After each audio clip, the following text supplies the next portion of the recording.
Je parle de la tragédie d'une photosynthèse interrompue, où le permis d'exploitation représente des circulaires déguisés en stylo présidentiel. Chaque hectare de forêt sacrifiée sur lequel du PIB est un poumon de moins pour nos enfants. Je parle de l'illusion de la souveraineté accordée depuis les années 60. Je parle de la tragédie d'une résistance étouffée au Cameroun, au Congo, au Niger, au Mali, au Mozambique et partout là où la France et l'Europe ont échoué. On nous parle d'indépendance, mais où est-elle quand chaque loi est dictée par le FMI?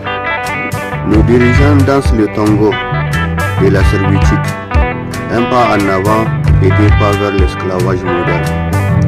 Et quand un peuple ose se révolter, on lui offre des balles en guise de pain.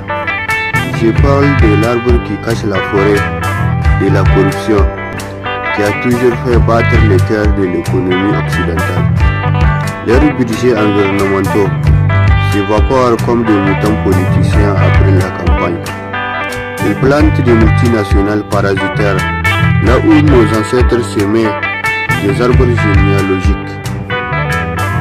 Leurs projets miniers creusent des tombes géologiques que même les pluies diluviennes ne parviendront pas à combler.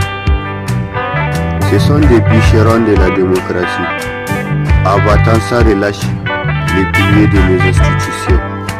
Leurs lois environnementales ont la solidité des feuilles mortes en saison sèche. Quand les derniers arbres seront abattus pour nourrir leur soif de pouvoir, quand les derniers fleuves seront empoisonnés par leur cupidité, nous planterons des forêts de la résistance, là où ils n'ont semé que désolation.